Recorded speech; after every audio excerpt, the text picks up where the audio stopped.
Venkatesan sir, Pon Wilson sir குற்றச்சாட்டு வைக்கிற மாதிரி வெள்ள பாதிப்புகளுக்கு கூட நமக்கு எதுவும் தரமாட்டுறாங்க, 2 தடவை வந்து பார்த்துட்டு போயிருக்காங்க, இது வரைக்கும் நிதியை அவங்க கொடுக்கல அப்படின்னு குற்றச்சாட்டு வைக்கிறார். அதுக்கான பதில் சொல்லுங்கள். வெள்ள பாதிப்புக்கான நிதி 900 கோடி அப்ரண்ட்டாக அப்பயே ரிலீஸ் பண்ணியாச்சு மாநில தேசிய பேரிடர் நிதியிலேருந்து. சரிங்களா? இதற்கான குழு வந்து ஆராய்ஞ்சு போயிருக்காங்க.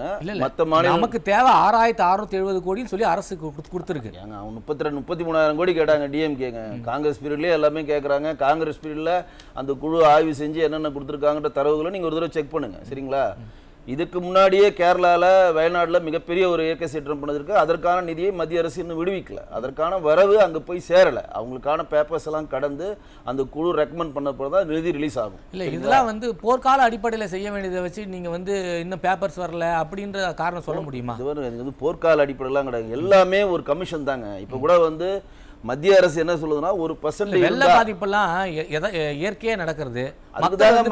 தேசிய பேரிடர் நிதினு வச்சிருக்கோம். உடனடியாக அப்ரண்ட்லாம் கொடுக்கறதாங்க தேசிய பேரிடர் நிதி, மாநில பேரிடர் நிதின்றது உடனே பர்மிஷன் கொடுத்து அதை ரிலீஸ் பண்றோம். உடனே அது பண்றதுக்காக தான் அதற்கான ஃபண்டஸ் மத்திய அரசு ஒதுக்குது. சரிங்களா? இப்போ இந்த 3500 கோடி எதுக்கு இங்கே வந்து ஒரு 1% வேணும்னு கேட்குறாங்கன்னா உள்கட்டமைப்பை மேம்படுத்தணும். உள்கட்டமைப்புனா என்ன? இப்போ வந்து விஞ்ஞான ரீதியாக பூலோக ரீதியாக நம்ம வந்து மிகப்பெரிய உலக நாடுகளுக்கு சவாலுடைய கண்டிஷனுக்கு போயிட்டு இருக்கோம். குறிப்பாக சொல்லப்போனால் மெட்ரோ திட்டம் இன்றைக்கு இந்தியா ஃபுல்லாக வந்து மெட்ரோ ரயில் திட்டம் வந்து மிகப்பெரிய ஒரு சக்ஸஸ்ஃபுல்லாக போயிட்டுருக்கு. உடான் திட்டம் மூலம் பேச விடுங்க, எனக்கு டைம் கொடுங்க, நான் சொல்லிடுறேன், அதுக்கப்புறம் கேள்வி வைங்க. உடான் திட்டம் மூலம் சின்ன சின்ன நகரங்களுக்கெல்லாம் விமான நிலையம் கொண்டு வருவதற்கான திட்டங்கள் போயிட்டுருக்கு. இப்போ சார் சொல்றாங்க ரயில்வே பிஎஸ் கோயல் வந்து ஏதோ தப்பா சொல்லிட்டாரு. அது பிஎஸ் கோயலே கிடையாது, அஸ்வினி வைஷ்ணவ் தான் ரயில்வே துறை அமைச்சர். 6500 கோடி தமிழ்நாட்டுக்கு ஒதுக்கி இருக்காங்க. தமிழக அரசு இன்னும் கையில இப்ப என்ன ஒரு முகாந்திரம் இருக்கு? 41 40 கொண்டு வர. அதுதாங்க இவ்வளவும் சொல்றேன். உள்கட்டமைப்பை மேம்படுத்துவதற்காக மத்திய அரசுக்கு நிதி வேண்டும். மத்திய அரசுக்கு தனி நிதி கிடையாது. மாநில அரசு கொடுக்குற நிதியை வச்சா மத்திய அரசு செயல்படுகிறது. சரிங்களா? ஜிஎஸ்டி எப்படி பகிர்றதுன்னு உங்களுக்கே சொல்லணும், அது சொல்லணும் தேவையில்லை, உங்களுக்கே தெரியும். இல்ல வருவாயை வேற விதத்துல எப்படி ஈட்டலாம் தானே பார்க்கணும். நீங்க எப்படி மாநில அரசுல வந்து நீங்க குறைச்சி எப்படி இது பண்ணீங்க? அதுக்கு தான் ஜிஎஸ்டி கொடுக்குறாங்க. 1980ல மாநில அரசு கொடுக்குற வருவாய் நிதி எவ்வளவு உங்களுக்கே தெரியலங்க. 20% இருந்ததுங்க. இன்னைக்கு 41% இருக்குங்க. 42%ல ஜம்மு காஷ்மீருக்கு ஐயா சொன்ன மாதிரி கொடுத்தாச்சு. இப்போ 1%ல வெறும் 3500 கோடி. இது வந்து தமிழ்நாடுக்கு மட்டும் 3500 கோடி எடுக்கிற மாதிரி ஒரு கட்டமைப்பை தயவுசெய்து உருவாக்காதீங்க. இல்ல ஒட்டுமொத்த இந்தியாவில் இருக்கக்கூடிய 28 மாநிலங்களும் 7 யூனியன் பிரதேசத்திலும் தான் அந்த நிதி பகிர்வு பிரியும். அனைத்து மாநிலங்களுக்கும் சேர்த்து தான் பிரியும். அதுல 1%ங்கிறது 1% 3500 கோடி கிட்ட சொல்றீங்க. இப்ப மத்திய அரசுக்கு இங்க இருந்து நிதி வரும்னு சொல்றீங்க. அப்ப மாநில அரசு மட்டும் என்ன பண்ணும்? மத்திய அரசினுடைய எல்லா நிதிகளும் மாநில அரசுக்கு தான் வந்து சேரும். மத்திய அரசு தனி நிதி எதுவும் வச்சுக்காது. இப்ப தனி நிதி மத்திய அரசு வச்சுக்கிறாங்களா? இங்க மாநில அரசு செயல்படுகிற எல்லா திட்டங்களிலும் மத்திய அரசோட நிதி பங்களிப்பு இருக்கா இல்லையா? நீங்க எது செஞ்சாலும் மத்திய அரசோட நிதி பங்களிப்பு இருக்குங்க. அதுதாங்க இப்ப நடந்துட்டு இருக்கு. அவங்க உள்கட்டமைப்பை மேம்படுத்தணும் மத்திய அரசு யார் கொடுக்குறாங்க? நிதி கமிஷன் கேட்கறாங்க. இன்னும் அது ஃபைனலைஸ் ஆகல. நல்லா கேளுங்க, இது வரைவா தான் இருக்கு, இன்னும் ஃபைனலைஸ் ஆகல. இல்ல சார், என்னோட கேள்வி என்ன, கேள்வி புரிஞ்சுங்க.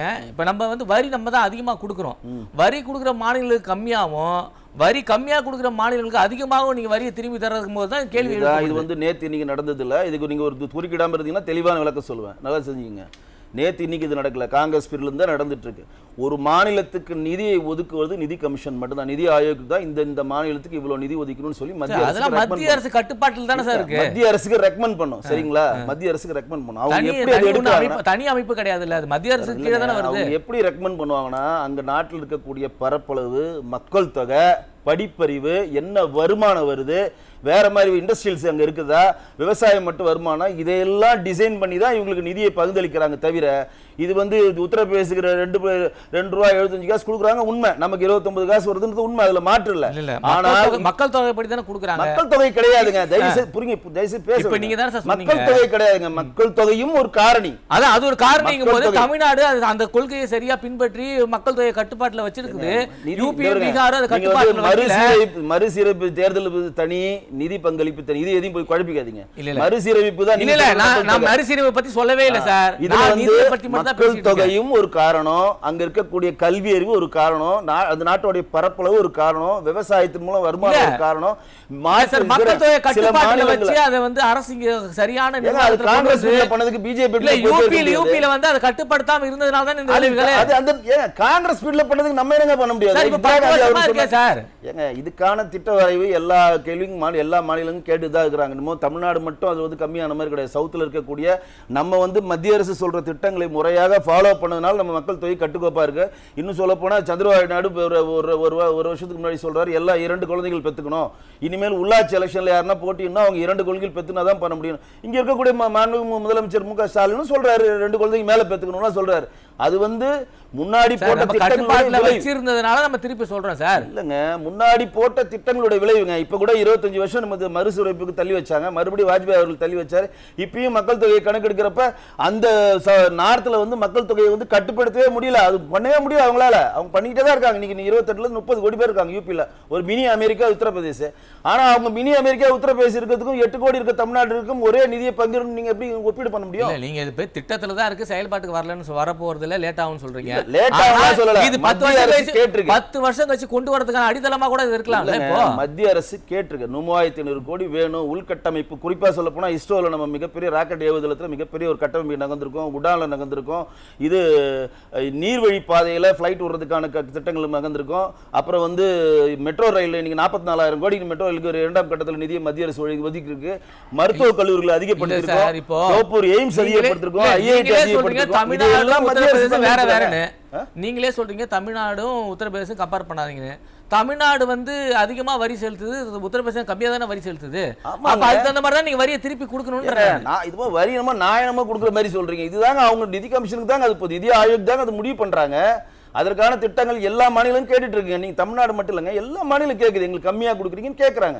அதற்கான திட்டங்கள் ப்ராசஸ்ல போயிட்டு தான் இருக்கு. ஆனா அவங்க ஒரு வரையறை வச்சிருக்காங்க, ஒரு டெஃபினிஷன் வச்சிருக்காங்க. இந்த மாதிரி இந்த கண்டிஷனுக்கு தான் இவ்வளவு நிதி பங்களிப்பு. நிதி அமைச்சகம் தானே மத்திய அரசுக்கு பரிந்துரைன்னு சொல்றாங்க.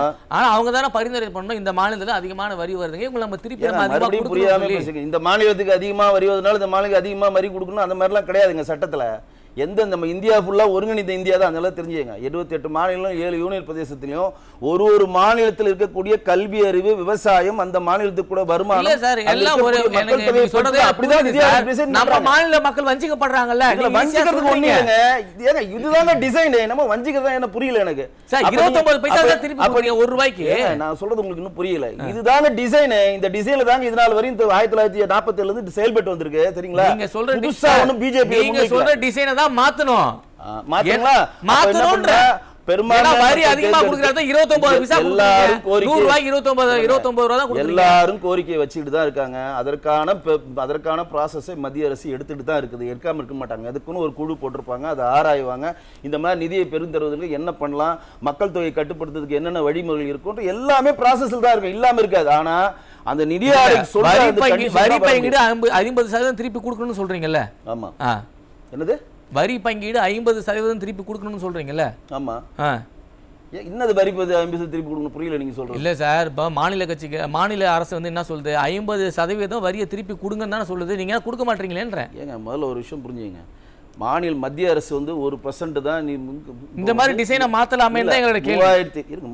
முழுசா என்ன சொல்ல விடுங்க. 3500 கோடின்றது ஒட்டுமொத்த இந்தியாவுக்கு இது முடிஞ்சது. மாநில அரசு வருவாய் என்னென்ன வருவாய்னு முதல்ல தெரிஞ்சுங்க. வணிக வரி மூலம் வருவாய் கிடைக்குது, டாஸ்மாக் மூலம் வருவாய் கிடைக்குது, பத்திரப்பதிவு மூலம் வருவாய் கிடைக்குது, இது ஆடியோவில் ரிஜிஸ்ட்ரேஷன் மூலம் வருவாய் கிடைக்குது. மிகப்பெரிய ஒரு வருவாய் மாநில அரசுக்கு இருந்தாலும் மாநில அரசு தொடர்ந்து மத்திய அரசினுடைய கண்டிஷன் நோக்கி தான் நகர்றாங்க. இருங்க, இவ்வளவு வருவாய் இருந்தாலும் தமிழ்நாடு அரசு இன்னைக்கு 8 லட்சம் கோடி கடன்ல தான் இருக்கு. இவ்வளவு வருவாய் இருக்கு.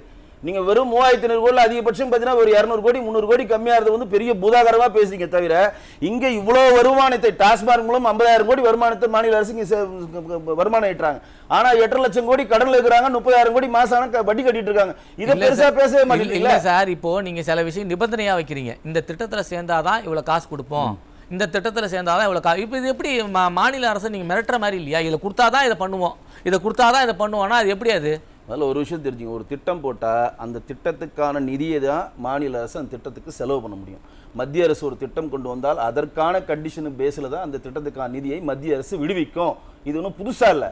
1947 இதுதான் கண்டிஷன். சம்ஸ்கார சித்தி அபிநய திட்டத்தில் இணையறேன் இங்க இருக்க திமுக அரசு சொன்னதுனால கல்வி எந்த பட்டியல, கல்வி எந்த பட்டியல யார் மாத்தினது? நாங்களா மாத்தினோம். கல்வி வந்து யார் பட்டியல தான இருக்கு, பொதுப்பட்டியல இருக்கு. முன்னாடி மாநில பட்டியல தான் இருந்துச்சு. அரசும் திமுகவும் சேர்ந்து இதில் சார் இப்ப எங்க சார் இருக்கு? இப்ப யார் நீங்க தான் அதுக்கு பொறுப்பு? பொதுப்பட்டியல தான் இருக்கு. நீங்க தானே பொறுப்பு, நீங்க தானே கொடுக்கணும். அப்படி இதுல இணைஞ்சாதான் நாங்க கொடுப்போம் அப்படிங்கறது எப்படி நீங்க சொல்ல முடியும்? நான் சொன்ன புரிதல் உங்களுக்கு புரியலன்னு நினைக்கிறேன். நான் சொல்றது நீங்க இணையறேன்னு சொல்லிட்டு ஃபண்ட பிஎம்சி பள்ளியில நாங்க இணையறோம்னு சொல்லி லெட்டர் கொடுக்குறீங்க. 2 வாட்டி ஃபண்ட் ரிலீஸ் பண்ணிருக்காங்க மத்திய அரசு, 2 வாட்டி ரிலீஸ் பண்ணிருக்காங்க. 9 நினைவூட்டல் கடிதம் மாநில அரசு கொடுத்திருக்காங்க.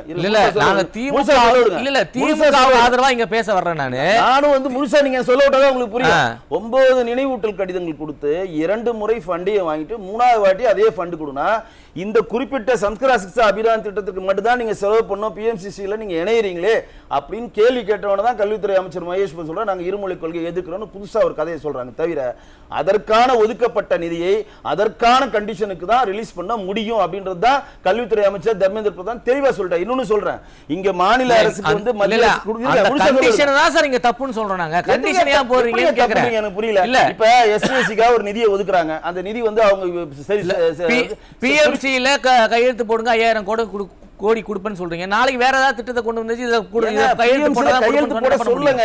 பாருங்க, மம்தா வந்து பிஎம்சி கல்வி வேணானாங்க, டெல்லியில வேணானாங்க, மத்திய அரசு அழுத்தம் கொடுத்ததா?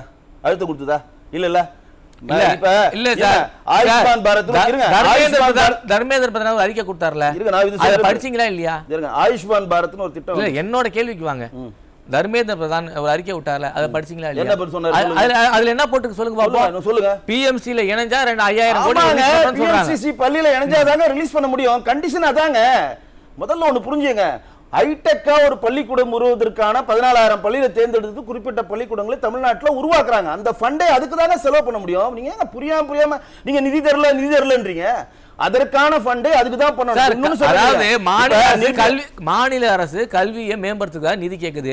இதுல இணைஞ்சாதான் அதுல இணைஞ்சாதான் அவங்களுக்கு தெரியாதா இத்தனை வருஷமா மேம்படுத்தி வந்து அவங்களுக்கு தெரியாதா எந்த ஃபண்ட் தூக்கி எதுல போடணும்னு சொல்லி? எந்த ஃபண்ட் எதுலயும் போட முடியாதுங்க. 48000 கோடி கல்விக்கான பட்ஜெட்டை மாநில அரசு ஒதுக்குது. வெறும் 2000 கோடியில இங்க சம்பளம் சர்வ சிக்ஷா திட்டம் எவ்வளவு வருஷமா இருக்கு சொல்லிட்டு சும்மா ஒரு நீலி கண்ணீர் இங்க இருக்கக்கூடிய சர்வ சிக்ஷா அபியான் எத்தனை வருஷமா இருக்குங்க? எது சர்வ சிக்ஷா அபியான்? இதுக்கு முன்னாடி வேற ஒண்ணு இருந்துச்சுங்க, நல்லா கேட்டுங்க. 20 வருஷமா இங்க இருக்கு. ஒருங்கிணைந்த கொண்டு வந்த மாதிரி சொல்றீங்க. இந்த கல்வி திட்டம் ஒண்ணு புரிஞ்சுங்க. அதுக்கு ஒரு 2000 கோடி அப்பதான் தருவோம்னு சொல்றீங்க. வந்து பிஎம்சி பள்ளி சம்பந்தப்பட்ட அந்த கண்டிஷனை முழு வரவழையை படிச்சா மட்டும் தான் இதற்கான விளக்கம். அதுக்கான டைம் நீங்க கொடுக்கணும். அது பெரிய ப்ராசஸ். அது சும்மா ஒருத்தர் 2000 கோடி வரும் திமுக சொல்ற மாதிரி நீங்க பொது வெளியில சொல்லக்கூடாது. எதற்கு கொடுக்கல? திமுக மேலயும் தான் தவறு இருக்குன்னு சொல்றோம். திமுகவும் மேல தவறு இருக்கு, பிஜேபி மேலயும் தவறு இருக்கு. 2 பேரும் சேர்ந்து நாடகம் ஆடுறாங்க. எங்களுக்கு வந்து பிஎம்சி பள்ளியில் இணையறன்னு அவங்க இருக்கக்கூடிய சிவதாஸ்மினா லெட்டர் கொடுத்ததுனால 2 முறை ஃபண்டை ரிலீஸ் பண்ணிட்டாங்க. 3வது முறை நீங்க இணைஞ்சாதான் ஃபண்ட் தர முடியும்ட்டாங்க. அடுத்த வாட்டி நீங்க இணைய மாட்டீங்கன்னு சொன்னா நெக்ஸ்ட் டர்ன்ல வர ஃபண்டும் 5000 கோடி தர முடியாது. தெளிவா சொல்றாங்க. இல்ல நாங்க வந்து இணையற மாதிரி ஒரு லெட்டர் கொடுப்போம், நீங்க வந்து ஃபண்ட் ரிலீஸ் பண்ற மாதிரி ஒரு 2 பேர் இணைஞ்சு மக்களை ஏமாத்திட்டு தான் இருக்கீங்க. அது வந்து திமுக காரங்க தான் கேட்கணும். எனக்கு புரியுது. ஏமாத்துறதுக்கு ஒண்ணும் இல்ல. அந்தந்த கண்டிஷனுக்கான ஃபண்டை அந்தந்த இதுக்கு மட்டும் தான் நீங்க செலவு பண்ணணும். 2 பேரும் மாறி குற்றச்சாட்டு பண்ணி அடிச்சுக்கிட்டு தமிழ்நாடு மக்கள் தான் இதுல பாதிக்கப்படுறாங்க. ஏங்க அப்படிலாம் கிடையாதுங்க. ஒரு நிதி இது பாருங்க, நிர்பயா நிதினு 1000 ரூபாய் கோடி கொடுக்குறோம். இப்ப கூட லேட்டஸ்டா வந்து ஊட்டச்சத்தினுடைய தலைவர் மந்திரியா இருக்கக்கூடிய பெருந்தேஸ்வரர் ஒரு மாண்புமிகு முதலமைச்சருக்கு வந்து ஒரு லெட்டர் கொடுக்குறாங்க. குறிப்பிட்ட டைம்க்குள்ள நீங்க நீங்க செலவு பண்ணாம திருப்பி அனுப்புறீங்க. நீங்க 2 பேரும் ஒருத்தங்க அடிக்கிற மாதிரி அடிச்சிட்டு அழுகுற மாதிரி அழுது கற்பனை சொல்ல முடியாது. இந்த மாதிரி மாறி மக்கள் தான் ஏமாற்றப்படுறாங்க. நான் திருப்பி உங்கள்ட்ட வரேன். விஜயோட திருப்பி உங்கள்ட்ட வரேன். வெங்கடேசன் சார், உங்க இறுதி கட்ட கருத்து சொல்லுங்க. ஏன்னா சார் என்ன சொல்றாரு, எஸ்சி எஸ்டிக்கு பொன்வில்சன் சார் சொன்னார்ல, உங்களுக்கு எஸ்சி எஸ்டி கூட ஸ்காலர்ஷிப் இன்னும் அந்த ஃபண்டை ரிலீஸ் பண்ண மாட்டீங்க. சார் நம்ம சார் சொன்னார் 15th பே கமிஷனில் வந்து 5% கொடுக்க வேண்டிய இருந்தா கூட நீங்க 4.08 தான் கொடுக்குறீங்க சொல்றாரு. அது எந்த அளவு உண்மைத்தன்மைன்றதை நம்ம பார்க்காம சொல்ல முடியாது. ஒண்ணு ஆவடி குமார் சார் சொன்னதுக்கு ஒரு பதில சொல்லணும். இல்ல அவரு சார் வந்து டேட்டாவோட பேசுறாரு. அவரோட டேட்டா இருக்குன்னா அவர் ஏதோ ஒன்று டேட்டா சொல்ல அப்படி இல்லங்க. தவறா ஒரு பத்திரிகையாளர் சொல்லணும். தவறா சொல்லணும் சார். உங்க இருக்க கோடி மீடியா கிடையாது. நான் வந்து கோடி மீடியா கிடையாது. இது பண்ணாதீங்க சார். இது வந்து பதில் சொல்லுங்க சார். உங்களுடைய மத்திய அரசு பதில் சொல்றீங்க சார். வந்து தவறுன்னு அப்படி சொல்லாதீங்க. அது எப்படி சார் தவறுன்னு சொல்ல? ஒரு பத்திரிகையாளரை பார்த்து ஆடுக்கு என்ன ரெக்கமெண்ட் பண்றாங்களோ அதுதான் மத்திய அரசு இம்ப்ளிமெண்ட் பண்ணும். புரியுதுங்களா? ரெக்கமெண்ட் பண்ணதை தான் நீங்க பண்ணலன்னு சார் அவரோட பதிவா சொல்றாருங்க. அதுக்கு இல்ல டேட்டாவோட தான் சொல்றாரு. அவர் சொல்றாருங்க. அது எந்த அளவு உண்மை தன்மை ஆராய்ச்சி சொல்றேன். உங்களுடைய மத்திய அரசு சொல்ல முடியாதுங்க. நான் பாக்கணுங்க அதை. அவர் சொல்றாரு, அவர் சொல்றது உண்மையா கூட இருக்கலாம். நான் பார்த்த பிறகு சொல்றேன். சரி ஆவடிக்குமார் சாருக்கான பதில் தெரியலன்னு சொல்லிடுங்க சார். அவர் சொல்றது கருத்து தப்புன்னு ஏன் சொல்றீங்க? ஏங்க நாங்க அவரு என்ன வேணா சொல்லாங்க, நாங்க பார்த்தது உண்மை தம்பி சொல்லணும்லங்க. அவர் வந்து நிதி ஆணை கொடுக்கறத ரெக்கமெண்ட் பண்றத கொடுக்கலன்றாரு. அவர் எல்லாமே வெப்சைட்ல இருக்கிறதெல்லாம் கரெக்ட்னா எல்லாமே உண்மையாயிடுமா? ஆமாங்க, வெப்சைட் அவர் வந்து வெப்சைட் பார்த்தாரு, அது உண்மையா, அது ரெக்கமெண்ட் பண்ணது உண்மையா எல்லாம் பார்க்கணுங்க. இல்ல அப்ப மத்திய அரசு சொல்றது எதுவுமே உண்மை கிடையாது. அப்போ கிடையாது, அது அவருடைய கற்பனை, உங்க எல்லாரோட கற்பனை. அவரு மத்திய அரசு டேட்டா தான் சொல்றாரு, நீங்க அத மறுக்கறீங்கல சார். கற்பனையா பேசினா பதில் கிடையாது சார், டேட்டா தான் பதிலிங்க. நன்றி சார். இல்ல சார், நான் பதில் சொல்றேன். ஆவடிக்குமார் சாருக்கு 2 பதில் சொல்லணும். சுருக்கமா அதாவது பட்ஜெட்ல தமிழ்நாடு பேரை உச்சரிக்கல, நீங்க பெரிய ஒரு கேள்வி ஒண்ணு சொன்னீங்க. இங்க தமிழ்நாடு அரசு அதிமுக ஆட்சியில போடுற பட்ஜெட் அப்ப தமிழ்நாட்டுக்கு கூட 38 மாவட்ட பெயர்கள் உச்சரிக்கிறீங்களா? இந்த கேள்விக்கு ஒரு பதில். செந்தில் பாலாஜியும் மாவட்டமும் மாநிலமும் ஒண்ணுதாங்க. அதுதான் மாநிலம், அவ்வளவுதான். செந்தில் பாலாஜி அவர்களும் பொன்முடி அவர்களுக்கும் கோர்ட் வந்து இம்ப்ளிமெண்ட் பண்ணுது. நீங்க பதவி பிரமாணம் செஞ்சுதான் வைக்கணும், கவர்னர் வந்து தள்ளி வைக்கிறார். கோர்ட் சொல்லுது நீங்க பண்ணி தான் வைக்கணும், எங்க ஆர்டர் நீங்க இம்ப்ளிமெண்ட் பண்ணணும்னு தான் கவர்னர் உடனடியா கூட்டி அவருக்கு வந்து பதவி பிரமாணம் பண்ணார். இங்க சும்மா நம்ம டிஎம்கேவும் பிஜேபியும் ஒன்னு சேர்ந்து உருவாக்காதீங்க. நிதியா கொடுக்க மாட்டீங்கன்னா உங்களுடைய பிரச்சனை, உங்களுடைய நன்றி சார்.